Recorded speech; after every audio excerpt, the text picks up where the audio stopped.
Behind us is the super exciting, long-awaited Polestar 4, and we are here for the first drive event. We spent the entire day with it, so we're going to take you along for the adventure. We're going to take you for a drive, for windy roads. We're going to look on the inside, show you all the textures and all the awesome stuff. I'm really excited to see this now, finally. And the only thing we're not going to do is look out the rear window, because it doesn't have one, and we'll cover that too. I'm Patrick. I'm Liv. We're the electric duo. Let's go.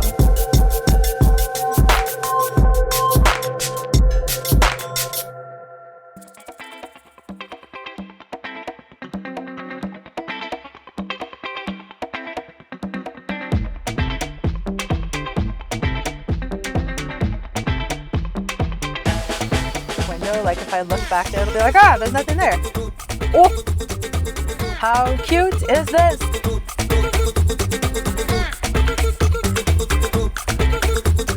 So the Polestar 4 has been out for a while in Europe, in Australia, and from what I understand, it's doing pretty well over there. One of the reasons for the delay in coming to the US is that the Polestar 4s were built in China. They've opened another factory in South Korea, so now it's more affordable with the tariffs to bring it into the US. I really like the Polestar 4. We first saw it at Polestar Day 2 years ago up in Santa Monica, I believe it was. But I think it looks sort of like the most Polestar of all of their lineup so far. We know the Polestar 5 is coming out. We got to see that too. But of course it has these Polestar lights that we all have come to know, very reminiscent of course, the Volvo, which is like the sister company, sort of partner company that they have. I do want to point out over here a couple of things. The badge here has like some illumination during the startup sequence, so it glows at night. If we can, we'll get some footage of that. If not, just use your imagination. One of the things that's missing from the Polestar 3 that's not on this is it had like an aero vent through the front grille of the Polestar 3 and up over the hood. With the Polestar 4, it just comes down to the nice curved point.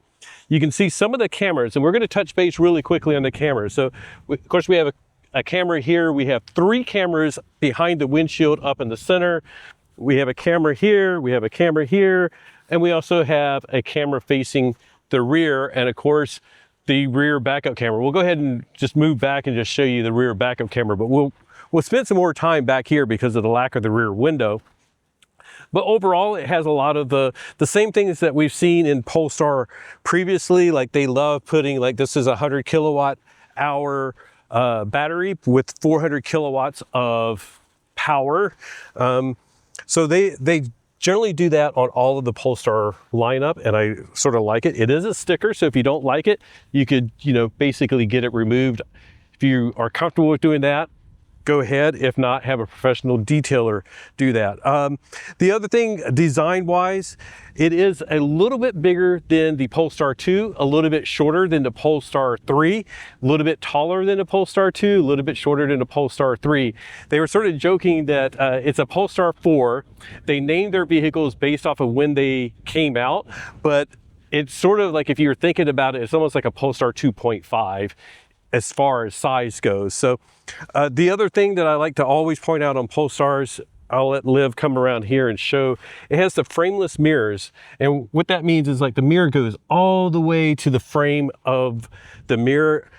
Very nice look, and just sort of gives you a lot of view from that little small side mirror without taking up a ton of space. I really like that. And then of course in the back, oh, we'll hit the charge port. So it is a power charge port. I think it locked on me. Let me unlock it real quick. And then the powered charge port door, and to close it, I can just hit close. So it looks like a manual door, but it is actually powered. Now, this is of course the thing that everybody has talked about with the Polestar 4. This is a metal rear window. So what they basically decided is to like maximize the space, maximize that glass roof on top to bring it for more back. And then by doing that, the only simple thing to do was to remove that rear window. And it was sort of like, if they kept the rear window in there, you'd have this little small porthole that we've seen in some other compact crossovers. And with that, you're looking through the rear view mirror, you get headrests, you get your pets, you get your passengers, and it's very hard to see out of that small window. So We'll talk about that when we're driving and how it affects the driving, but it has a digital rear view mirror. Of course, we've seen this on trucks. The Cybertruck has that. So there's a lot of other vehicles that have already done that. And Polestar 4 has been doing it for a year. People seem to love it and get used to it very quickly. The other real notable thing is the wide rear tail light. Very signature, sort of reminiscent of like Polestar 2, Polestar 3. So you can sort of like get to feel the brand. We'll start taking a look inside real quick. I'm gonna do just with the rear. To get the hatch open, just hit the button. It is powered. Fairly decent room back here. And it's been a while since I've been in a Polestar 2, but it feels about the same size. Because that roof line is so sloped back, we do have a little bit lack of height here. So it could be hard. I know like if we don't have a carry-on here, but this is a small backpack and we're sort of getting up there, but you can lower the floor one level and then all of a sudden now you have a bit more room. But if you're trying to carry something big, it could be a bit of a problem. This panel here actually pulls out. I forget how you do it, but it pulls out so that you can actually see through. But while you're in the car, it just provides a little bit of a divider between the cargo space and the front. Overall, I think it's a decent size. We would have no problem. We like to test Liv's wheelchair and be able to just like plop that in. We should also, before we go inside, show you the Frunk real quick. This video is sponsored by EV Vita, creators of mods and accessories for all EVs and exclusive resellers of best EV mod accessories with direct customer support. With EV Vita, it doesn't just end when you get their products. They have lots of tutorials. They're very quick to answer questions. We have their products in our Mach-E and our Equinox, and we're really proud to have them as a sponsor. The benefit of not having an engine means that you can get a Frunk, but you can't always rely on EVs to have a Frunk. So this Polestar 4 does, but it is definitely a little itty bitty. I'm not sure what you'd put in there, but I would like to take votes for what you would put in there. I mean, it's like it could just barely fit a charging cable. It could hold my purse. We could put takeout. That's something we like to put in our Frunks. But let's see how it is to close. What? Okay, there we go. Let's hop inside. Before we hop inside, you said something earlier. You were like, this is the most Polestar. And I was thinking about like, what is that? What does that mean? And so today we actually got a presentation. We got to learn a whole bunch about what goes into this, what goes into their design. And it's very, very intentional. It's not frivolous. Everything has a purpose and everything's beautifully refined. And I think that's what the body of this vehicle is. And they even use the term robotic but sexy. It's so windy. But so robotic but sexy, or like would be sexy to a robot. So that's what I think of when I look at this. You have to let us know what your opinions are too. Robotic but sexy. Let's get inside. Polestar has multiple different ways that you can get into the vehicle. If this is your car, then you will have phone as a key, which is awesome. We love. You can also have the little key card, which is useful if you want to hand to other people. And there's also a key fob, which is really great. So a variety of ways to get into your vehicle, but I really appreciate these door handles. These, obviously, they just pushed out really nicely. They're very, very sturdy. And if you don't know, I have dexterity difficulties with my hands. If I'm driving, I'll grab the door with my right hand. If I'm getting in the passenger side, I typically grab the door with my left. So I only have the use of these two fingers. Doors like this make it easy peasy. And then we have this edgeless display here. Now let's get inside. Window. Display. How cute is this? So there is an animal mode. I don't know if that little creature has a name, but I don't know what I'd name it. Oh wait, does it say? No, it just says 1 kilowatt, I think. Oh, we could call it Kilowatt. That'd be cute. We're gonna turn that off and show you that it also has a keep climate mode, and you can set climate timers to like when you want it to precondition, but that's my little 2 cents. I love that. We're going to find out if there's a name for that little creature, but Patrick's going to give you more of a deep dive into the multimedia and everything like that. But I want to point out some things that I really, really love about this cabin. If we didn't say, we're in Austin for this first drive event. The grounds are littered with Polestars all around us. There's a single motor that is blue and gorgeous, but it's really fun that all the Polestars are littered around here. But okay, so Polestar is really cool. And they have a commitment to sustainability that is built into their DNA. It is not performative in any way. It is the way that they are. So when you say Polestar, I think you can synonymously think sustainable, right? And I literally mean that, like, these are all sustainable materials, largely recycled, ethically sourced. They have, their leather is literally sourced from a facility. What? Yeah, the leather. Yeah, I was pointing out the leather. Is this the leather? Yeah. Oh no, this one isn't the leather. I was testing it. Yeah. Well, I think we got some B-roll of it that we'll show you, but the leather is like literally ethically sourced to the point that they know, like, the cow that it came from, to a place in Scotland. And it's not just that they got the hide of an animal that it was made for this purpose. The animal was used for meat and they got the hide. So, like, this is truly like a full circle, just whole industry. And they've invested in this as part of their brand, that sustainability and that immense intention of doing this on purpose. And if you don't want animal in the car, you can have this and the other material that you learned about. Yeah, so we'll show you the other materials as well. But to start off with, I just thought that was really, really cool. And we talked a little bit with them about why they do that. And part of it is the fact that these are more premium vehicles, right? These are more expensive. They're high performance, high quality. Every feature is beautifully refined and just absolutely perfectly done. And that includes the materials. I think that's really cool. So speaking of the materials, this entire interior is soft touch, which is just really cool. So, like, everything that you interact with is soft touch. There's no hard plastics that will touch your skin at all. There's like a little bit of plastic over there, maybe even metal, I'm not sure, no plastic, but it's not touching your skin. So everything is gorgeous and soft touch, and that's intentional. We have all these materials, even that is soft touch. This feels almost like an interesting neoprene, I would say. Reminds me of a phone case. Yeah, of a phone case. This is one option for an interior if you'd like. You know what, we might as well just show you guys some B-roll. They have a, well, actually, it's over here. This is their tech knit material. This is in the dark version. We saw it in the light version as well, which looked great. Either one is a beautiful choice, and it feels plastic but soft touch, and it is plastic because it is 89 to 92% recycled plastic in this material. And the extra cool thing about it is that it shows light through. So the lighting, the ambient lighting and all that shows through this material. So we really hope we're going to get a chance to get some footage of our own. We'll like camp out and steal the cars at night and capture some footage of that, because that's intentional sustainability, intentionally beautiful design, and shows the lighting through as well, which is super cool. There's also a tailored knit material that we have some footage of that looked really beautiful. That's also recycled, sustainably produced. It's just like, if you want a high performance vehicle, if you want a beautifully crafted vehicle, and you also want something that'll make you ethically feel good, like that's an extra bonus. This just feels great, and it feels great touch wise. How you doing back there, Patrick? Nice and comfortable.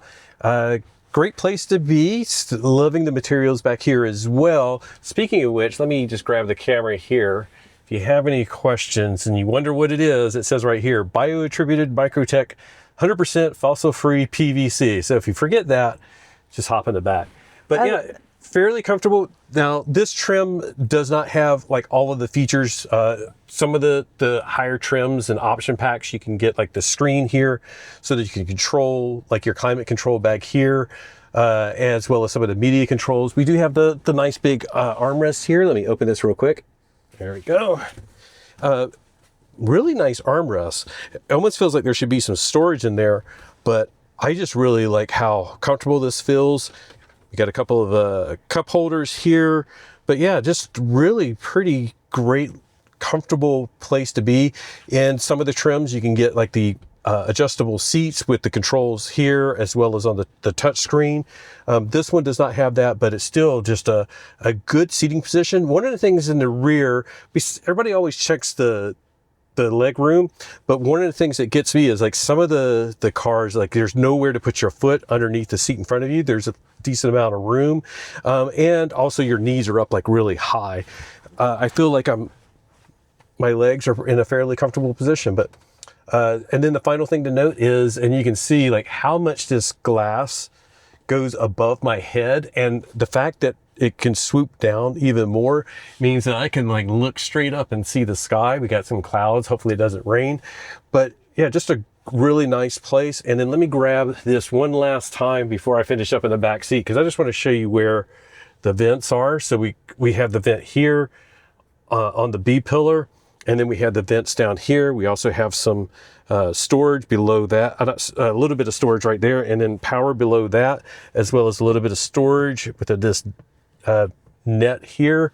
But that's it for the back seat. Let's hop back up in the front. So if you're going to talk about a performance car, one of the more important parts is just like, how does it feel to sit in it, the driving position, steering wheel, all of that. So let's talk about that. Overall, I think it's a fairly good setup here. We can start with the steering wheel. It is not a complete circle. It has a slight flat bottom and the little grips here. I think that's sort of like my preferred steering wheel, either a circle or a slight flat bottom, not like completely hugely flat on the bottom, and the grip. So like I really like this setup. It also has this like little metal band here that is decorative, but it's also sort of just neat as you're going on curvy roads, just sort of like pointing sort of where you want the car to go. Nice little touch, and just overall feels really good. Your controls are fairly traditional.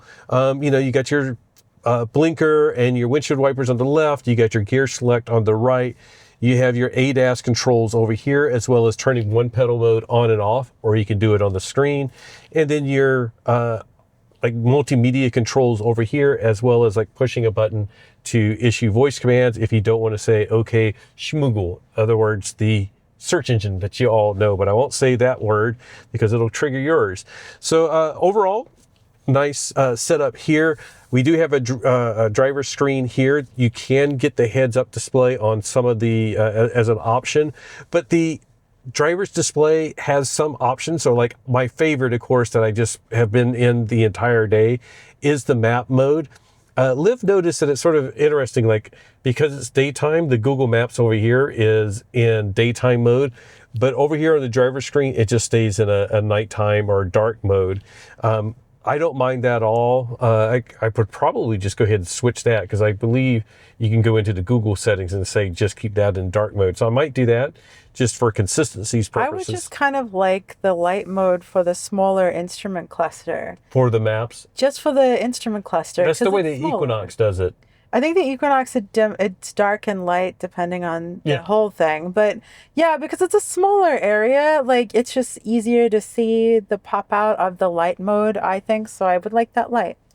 And it has like on the map mode, you have like your speed, you have like your speed limit, gear selector, but you also have percent battery as well as range in miles. So I like having both. Some EVs, you have to have that debate of like, do you want it in percent or do you want it in miles? I like having both. The other mode is, you can't really see anything here, but it's sort of the ADAS mode. So like if we were driving, you would see the other cars around me. I find those completely useless, in my opinion. It might show you a truck and a car, or like I think Hyundai and Kia, they show you soap bars, basically squares of where the cars are at. I'd rather just look out and see where things are at, and I guess it allows you to verify what the car is seeing, but I don't find those useful at all on any of the vehicles. And then if you are in like your ADAS system and using it with the lane keep, lane centering, the lines will change so that it lets you know that you're in that mode. Or if you're, like in the map mode, it'll have like a little indicator as well. There's also a calm mode, which is basically just speed, battery, percent, and range. Very simple display. But again, I just like having the map, especially today because we had a particular route that we were following. So we could do stuff over here and I could watch it in the center screen as well. We don't have the heads-up display, so I can't comment on that.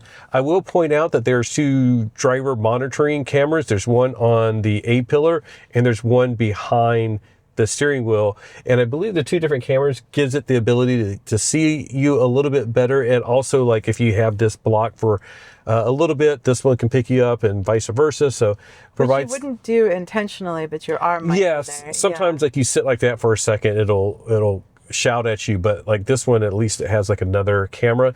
And I believe having the dual angles in their infrared that it can see through like glasses and stuff like that a little bit better than if it didn't. The main thing that we want to sort of talk about, Liv said I was going to do a deep dive, but I'm not actually going to do a deep dive. We're going to just do a deep overview of this display. They had their UX expert sort of talking about this and how that they are trying to be consistent with their design language across the platform. So like they have our custom font, they have lots of custom icons. So like even the headlights, it's not just a headlight icon, it looks like the Polestar 4 headlight. So they've done a lot of customization. And if you notice, if you're familiar with Google Maps, like on Android Auto or other Android automotive platforms, they all have that Google Maps look. This still does, but some of the things are squared off because that's the Polestar language that they wanted to have built into the car completely. So they've even skinned Google Maps a little bit as well. The one feature that Liv and I both love is like you press on the divider, you can go to a little bit wider of a map. And if you keep going, you can go to full screen map. You can also, and I've just found this out, but like if you hit the maps again, you can like switch back and forth between the two. You have your widgets here, so you can have different widgets in different places here so that you can decide the things that you want to have up most often. You have like favorite shortcuts and favorite apps. So like I can go in here and I can turn one pedal mode on and off because I have that shortcut there. You can edit which shortcuts you want. And the same thing with your apps. If you want, instead of YouTube, you want to have YouTube Music, or if you want to have Spotify, you can change which app that you want to have. We're going to go ahead and hit the app bin. These are all the apps that are installed on the car. Because it's Android Automotive, you can hit download apps and download other apps that are allowed. You'll notice that there's like YouTube and HBO Max, so you can play video on this screen while you're in park, obviously. Let's see what else here. We're just going to go back. Well, apps are sort of like, once you get in them, they're pretty straightforward and standard. So like your Spotify app would look like Spotify. But let's go into the like car settings. One of the things that they really emphasized and talked about is one, it's very visual. And that's done for two things. One, it makes it very easy to sort of just see from the driver's screen as you're going down the road. Like that's sort of like a good indicator. That's the performance and range. And if I change it, it changes dynamically. Same thing with the steering. Like I can tell that's about steering because there's a steering wheel. Very easy to see instead of just having words. They also have like your menus change here, and then that screen changes. And what they wanted to avoid is scrolling.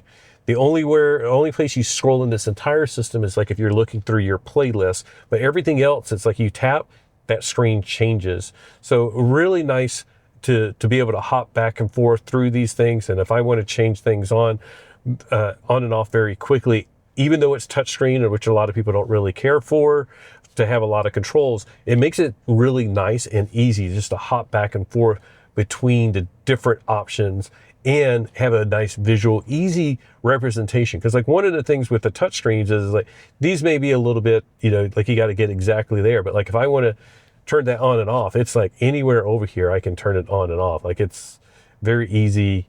And I'm going to leave that off. So very easy to just like reach over and access these. We do want to go into a couple of little things, the ambient lighting. I think this is neat. We can't show you what the lighting looks like too much right now because it is daylight. But instead of just saying like blue, which I'm going to guess Earth may be blue, yeah, there we go. I can actually see a little bit of it. I know it won't show up on camera that No, well. it actually looks great. Cool. Well, let's try Mars.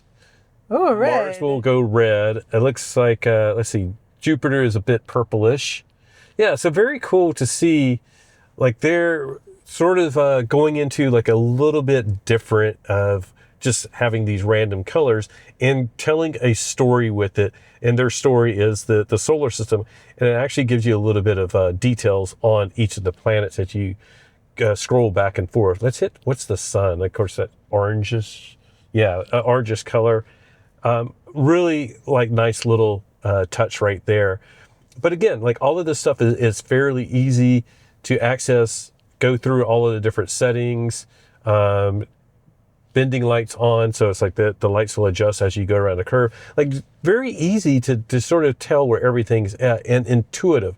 And that's something I think is very important with the software, and their UX expert was saying this is like one of the things that they've been really working on. So once you go into exterior, you don't have to scroll, you can just tap up here. Everything that you need to do in mirrors is right here. Same thing with the wipers. Very easy to work your way around the screen. For climate control, we'll go in here real quick. So first of all, to adjust the vents, there are no manual vents. I wish that we had the manual vents. It's just the way it is now with a lot of cars. But the one advantage of having these, digitally controlled vents is that if I were sitting here, I could set my vents just like I set my seat, save that, then Liv changes the position of the seat, changes the vents, saves that to her profile, and it makes it just like easy to switch back and forth between drivers and their preferences. Like I may like it on my face more than Liv, she may want it on her hands. So that's sort of cool. But you can, adjust with your finger, but you cannot just like reach over and adjust the vents. It's getting more common. I used to be very, very, very anti, touch screen, but it's getting more common. I guess I'm gonna just have to live with it. I do want to mention the little detail about the parking mode. It's like we have the animal mode, the climate on, off, and climate timers as well. So really nice to see animal mode, pet mode, as well as just keep climate on. Very easy, and again, just like one touch. This version that we're in doesn't have ventilated seats, but it does have the seat warmers, and we have one control on each. We do have a 360 camera. Let me see, I haven't even played around to see. I can tap different areas. Can I get a front camera, back camera, the two sides, right side, but I can't like drag around the car as you can with some. But overall, nice view. Because we don't have the rear window, I have to use this to back into this space that I'm in now that you can see. Messed up the first time. It is sort of still hard to get used to versus just looking over your shoulder. We have the backup camera like in our Mach-E and our Equinox, but I don't look over my shoulder. I only look at the screen now. Oh, yeah, you're getting used to it. I'm still a little bit old school. Maybe I'm a boomer. Well, to be fair, I didn't back up in my old RAV4 much. You know what I mean? Like yeah, I was never really that comfortable backing it up because it was a rickety old thing and I didn't have 360. But now with 360, it's very confidence inducing. Yeah. So yeah, it's I think it's something that you'll get more and more used to, and you will trust the backup cameras. They did mention that like one of the great things about their backup camera is that it's high. It's not down like on the bumper that could get dirty, because like even with our Mach-E, like when it's raining, you get a couple of drops and you can't really see anything out of the rear camera. Because they knew this was your only view, they said first of all, it's newer, higher resolution technology. Let me go back here. We'll hit that back view. Looks very, very clear. They said it should look pretty good at night. Hopefully we'll get to test that out. But overall, I think this system is very intuitive. I like the consistent look and feel, and it reminds me of the Polestar 2, the Polestar 3 that we've been in. So the consistent styling and theming is going to just overall throughout. And it even goes back to the fact that as you go in here and select things, it's like the white is visible, but the orange is showing you that's what's selected and that's what's on, and basically is a very, very easy visual cue to what has been activated or not, and very easy to see as the driver just glancing over. So overall, really cool. I don't know if I mentioned it yet or not, but they do have the knob down here, the Mach-E, that's where our shifter was, and we had the knob on the screen. This is the volume, play, pause, and I'm not sure if you can skip ahead or not. I don't think so. That's how you turn it on, as you press it down. So anyways, very comfortable position for that. So of course I have some of the controls over here for volume control, skipping, hitting pause, but having it very easily accessible down here for me and the passenger is really nice. Of course, you got to have drinks while you're driving. We have a couple of drink cup holders here, way better than in a Polestar 2, where you sort of had one that was buried way deep down. Not bad. I would probably almost keep that open all the time because we usually have a drink almost all the time. It does look sharp when it's closed, though. Like, it actually looks nice. It looks nice and clean and very Swedish. Yeah, and so the soft touch materials are anywhere that you'll touch them, but that area is, That's metal. It's metal, but your arm's not resting on it. So that's beautiful and metal, and it's that satin. Close it again. It's like a brushed satin. That. Yeah, it looks really, really, really, really good. And that actually, like, you can feel the metal. That's like not sharp, but just... No, it's smooth. It's lovely. The one last thing is, to open the glove box. So it is a bit of a chore. Shortcuts. But you can set a shortcut. Yeah, is there a shortcut there? Yeah, no, if you go up to shortcuts. There it is. Yeah. So there we go. And there's the Monroney. Hey. So we can go take a look at that too. But And then we just close that. So yeah, it's, disadvantage to having like the glove box and the touchscreen, could be just nice just to have a button, but that's also sort of neat to be able to have just a shortcut there. I would probably have like my 360 camera. Oh no, there it is already. Never mind. I don't need that up there. I'm not sure what my shortcuts would be, but I think that's the cool thing is like you could set the shortcuts to what you want. Well, and it would have to be glove box. Would have to be one. Yeah, glove box would have to be one. Not that we go in it that often headlights. though. No, but if I do. Because you keep your moisturizer in there. Yeah. How often do you go into your glove box? I would like to know.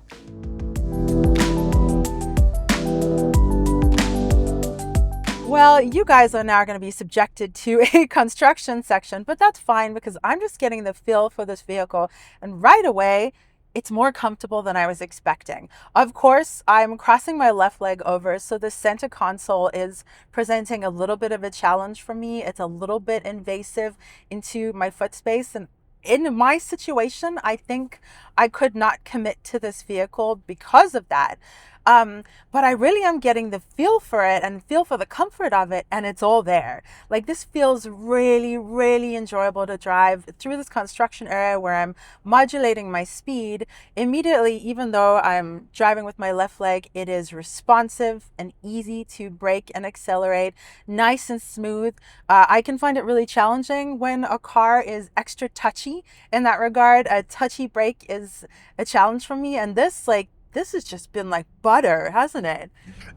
Yeah, as a passenger, I think sometimes I get the feel of it more. You probably do, yeah. But it hasn't been jerky. And I would say, like, you feel, besides the center console, you feel as comfortable as you do in your Equinox. Oh, yeah, absolutely. Yeah, like immediately, Patrick knows, immediately I can get in a vehicle and not like it and not be able to drive it because of my driving situation, and then sometimes I'm able to drive it immediately, and this was very surprising to me because I thought this console would be an absolute no-go, but this is extremely comfortable. I feel quite forwards. They did some cool adjustments with this vehicle to really take advantage of the space, make it incredibly spacious.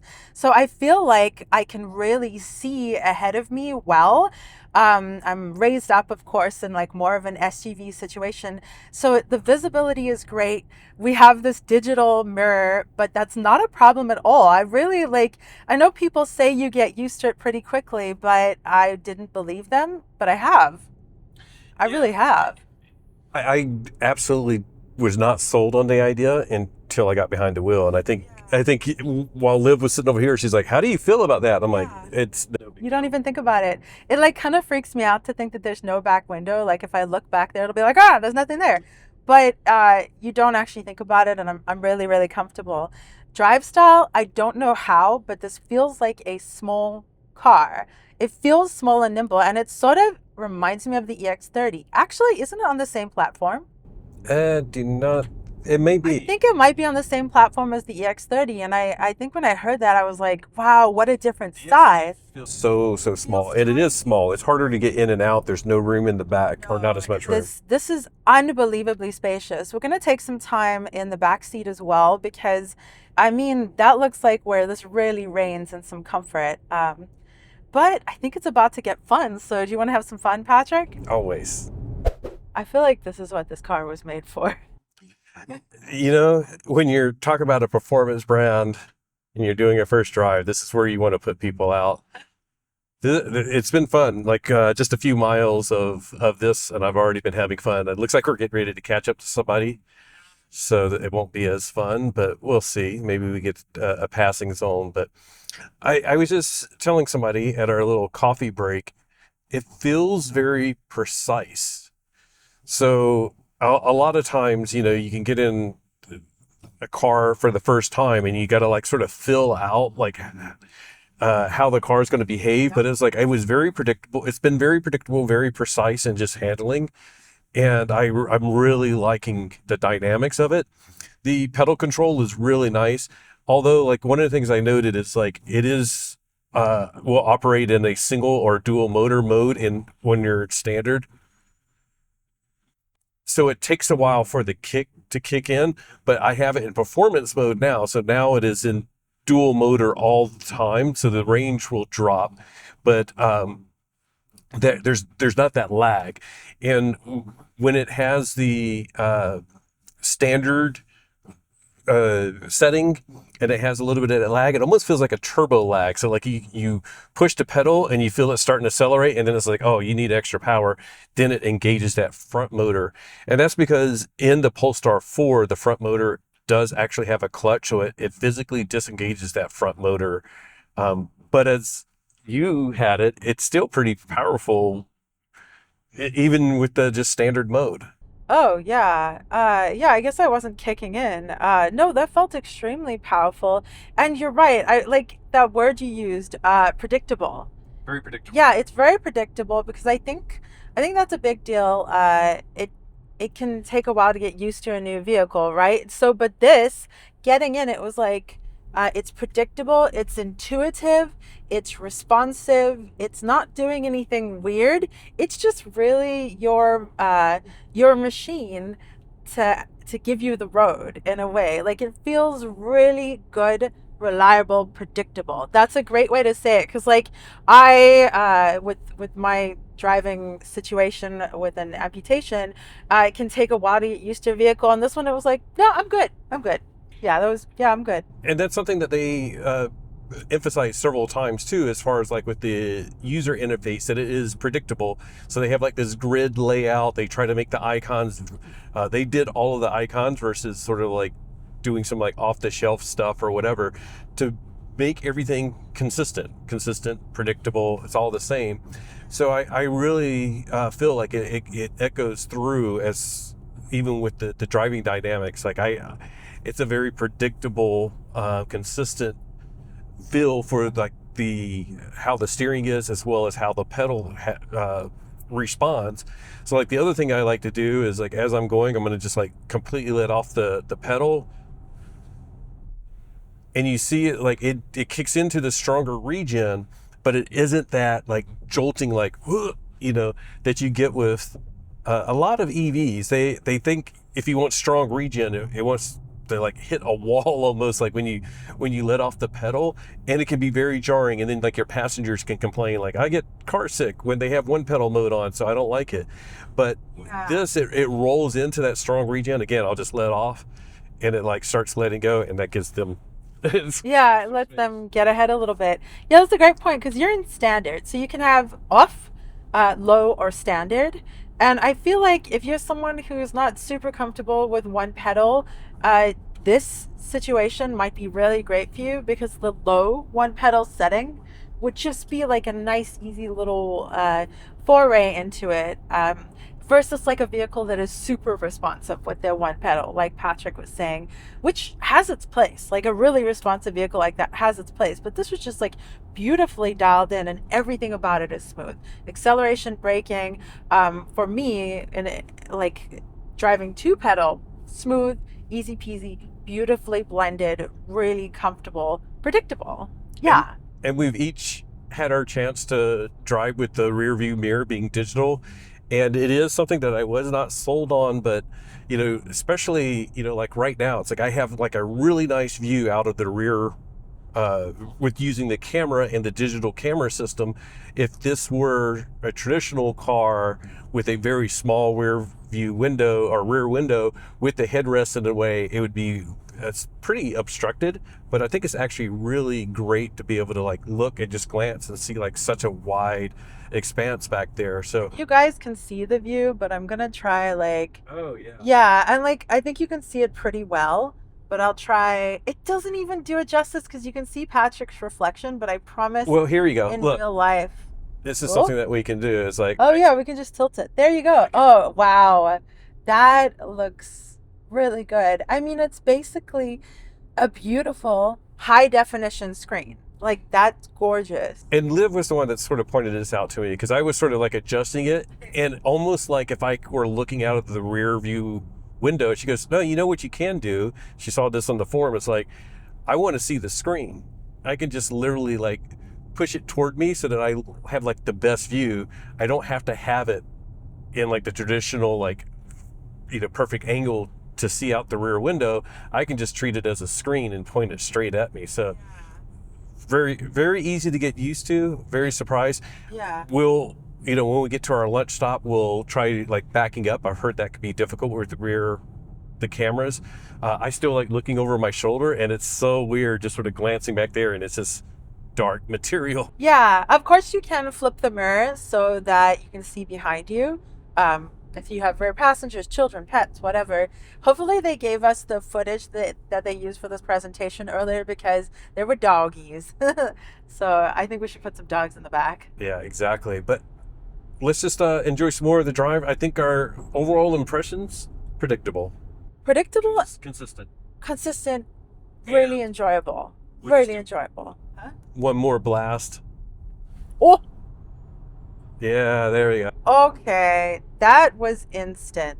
That was very instant. There was no lag there. Performance mode, and this is not the one with the performance pack, but it still has, it really has that kick. So you want performance. I think the performance pack is like 4100 add-on, something like that. So you could add that on and get more performance if you would like. And Performance, the yeah. nicer seatbelts. Oh yeah, nicer gold. The gold Yeah. seatbelts, yeah, I love those. We're gonna do a quick 0 to 60 on this road. And let me pull over real quick because there's cars coming. We'll want to wait till there's nobody around. Okay.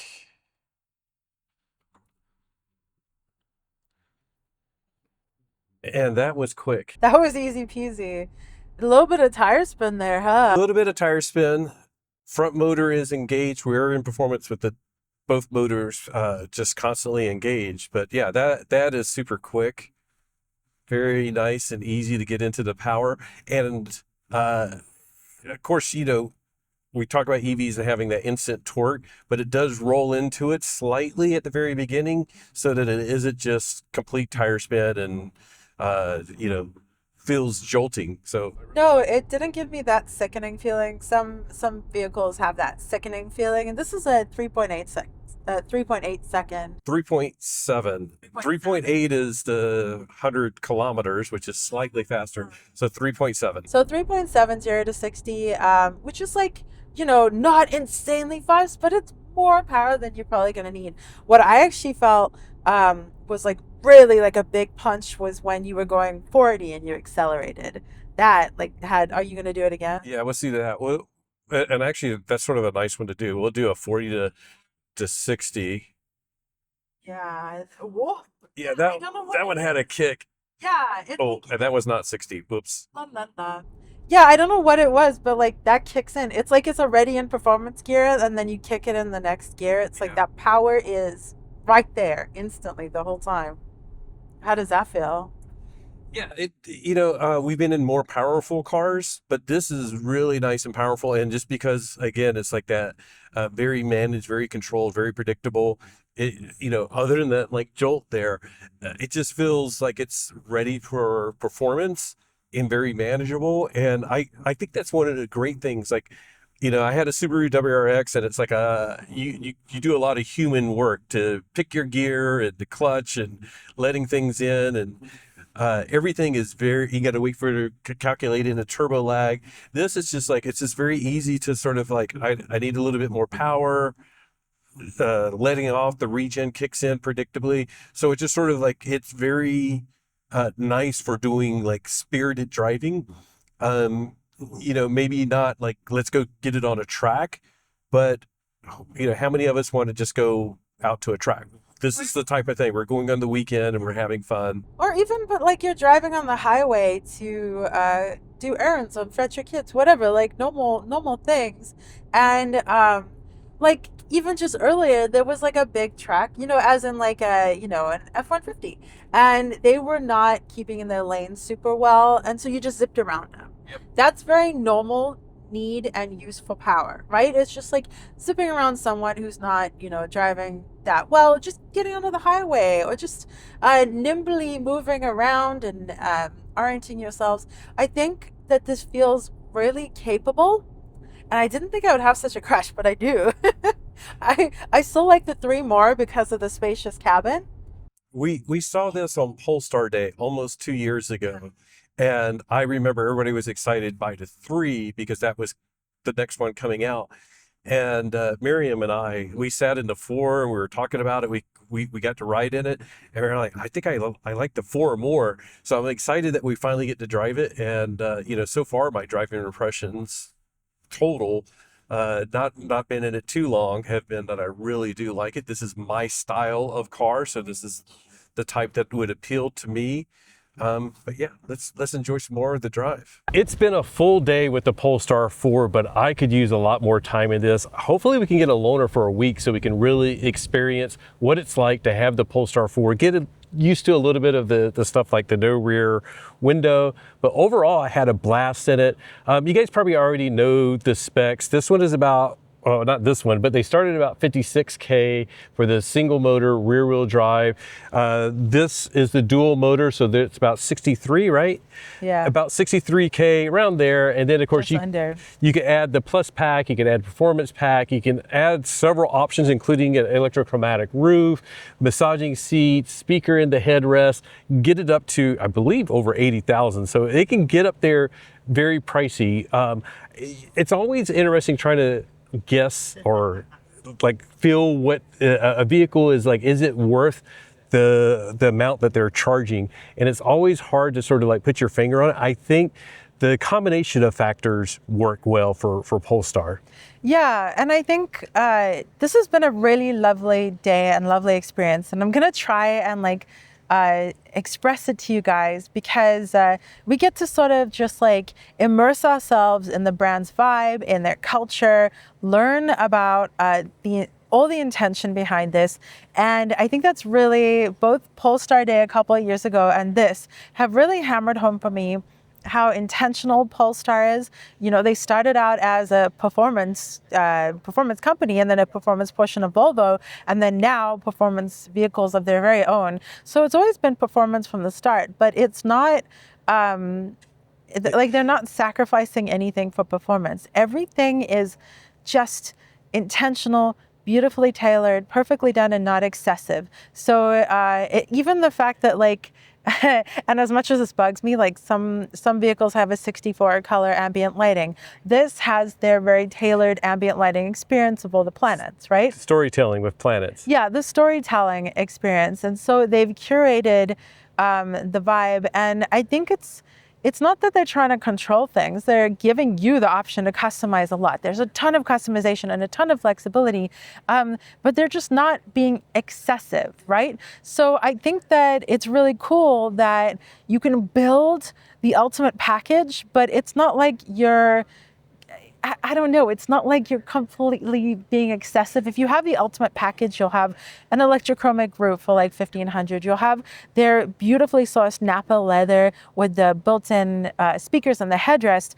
But it's like, it's not adding excess, it's adding finesse. Personalization, finesse, refinement. Yeah, like it's all just like beautifully done and really well refined.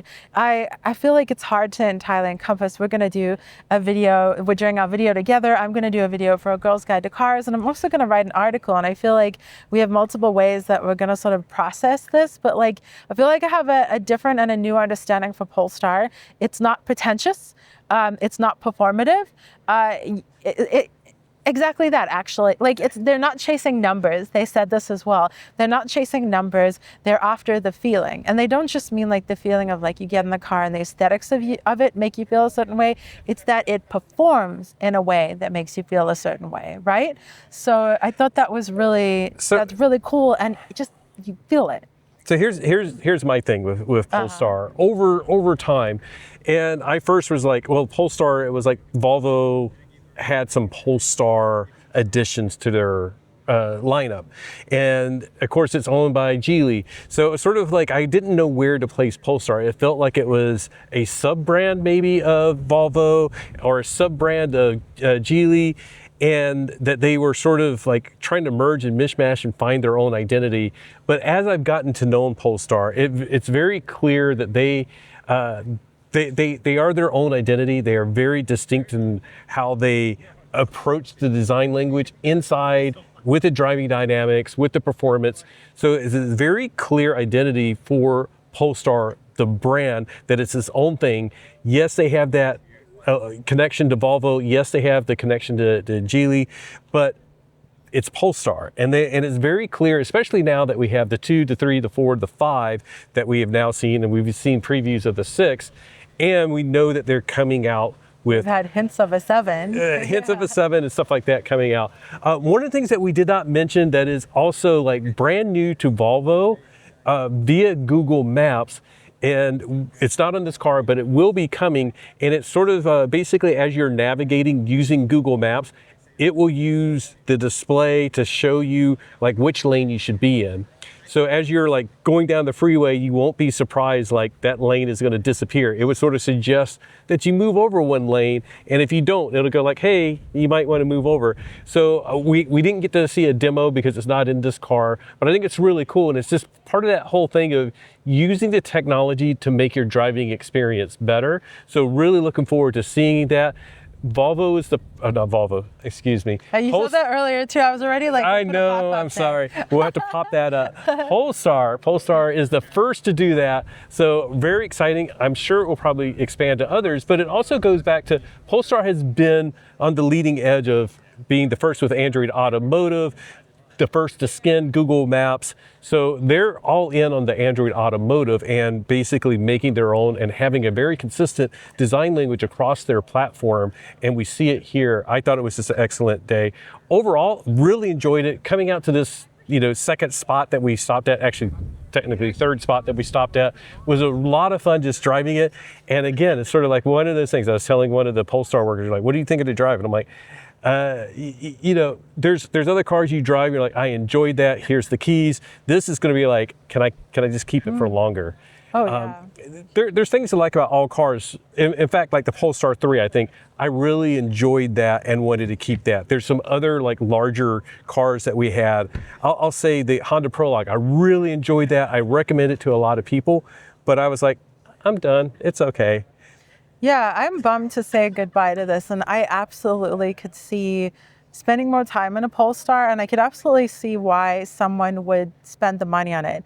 Like, and obviously if you don't have the money, I don't have the money for this, but if you do have the money, you're getting it's not just a premium, it's just a incredibly built experience down to the materials, which I absolutely love. Even the fact that I didn't think I would be able to drive this cross-legged, even that I thought would be an extra challenge. Like, it certainly bugged me that there was a big console, but the experience of driving it was so enjoyable that I still drove it. I still drove it quite a bit today, and I had a great time. And I think that says a lot, because sometimes there are vehicles that it's uncomfortable to drive like that. I'm like, but this I really wanted to drive because it's great. And another thing to lay in, like the fact that this is built-in Android Automotive, but that they still have CarPlay, great. Customization, flexibility, leaving you the options, and they're doing the things that make it better for you. So even the rear window, that's not a gimmick. And I think initially I was like, like maybe that was a gimmick, and this is, a couple of years ago, Polestar Day. It's not a gimmick. they went with these space-saving decisions and these design decisions, and that gave the performance haunches and all of that took the space from the vehicle and removed the rear window. And then they knew that they could create a better experience from their digital display, their digital rear mirror. And I didn't believe it necessarily. And then I experienced it. And I'm like, they did it. They made a really good experience. I just really enjoyed our time with it. I want to hit on CarPlay again, because I think this is something I think shows through like what Polestar is thinking about, is like their system. They're like very proud of their system, about the design, how easy it is to access things. And they're like, yeah, but if you want CarPlay, here you go. And there's been a lot of debate with, we'll just say other brands that are like, we're going to remove CarPlay because our system is going to be better than that. Polestar's like, yeah, we think our system is better than that, but if you want it, here you go. And I love that flexibility that they're giving you to have, control over what you want in your car.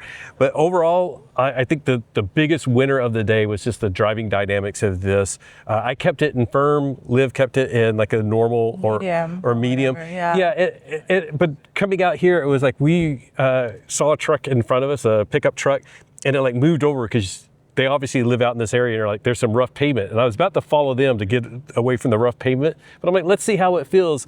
Even in firm, nice and refined, wasn't jarring. I had a WRX, like I mentioned, and that would just like shake you to death. This is nice and refined. Everything is just really nice. The interior, Liv's talked a lot about it, but they showed their like inspiration, and it was like all this athletic apparel and things like that, and tech.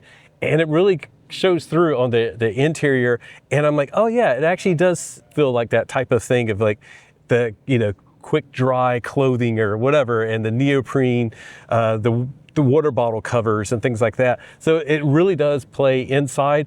And they specifically said, it's like, we didn't go with like a wood interior with like ash wood and things like that, which I think would have looked pretty nice in here. But they're like, that's not the design that they were going for. So we should wrap this up. I think you can tell we really loved it. Fantastic day. Yeah, it's like we're enthusiastic about a lot of EVs, and we can find a lot of things to appreciate about every new car. You should be able to do that, or actually, the car company just absolutely completely failed. But this one is like, we like it and then some. Yeah. For sure. And I didn't expect to, I'll be totally honest, because of that center console. So I went in, with a little bit of a bias, and it just blasted through. Very cool. So on that note, you can tell that we really enjoyed this experience today. Thank you so much for joining us for this and for this video in which we checked out the Polestar 4 for its ultimate North American release. Super exciting, or American, USA release. It's been out in Europe for a little bit. It's North American because it's Canada as well. North American, yeah, correct. Well, a huge thank you to our patrons whose names are scrolling across the screen right now, as well as our YouTube members. Both of those groups of people were fortunate enough to get a preview of this vehicle because we filmed a little behind the scenes, which we're trying to do more at events like this. So, not before the embargo, though. Yeah, not before the embargo, but we were able to release it way before this, so they were able to experience some of the behind the scenes of this whole experience, because it's really cool. It's really cool, and it's really fun to come to these, and it's cool to meet other creators, other, legacy automotive journalists who have like strong opinions and great input and are super talented and experienced in the industry, and to hear their thoughts. And I gotta say, everyone loved this. Yeah. Oh, yeah. So on that note, thank you so much for joining us for this video where we checked out the Polestar 4. Let us know your thoughts down below. And just remember that whatever you drive, whether it has a rear window or not. I was gonna go whether it's a 1, a 2, a 3, a 4. Or beyond. Enjoy the ride. Bye. Bye.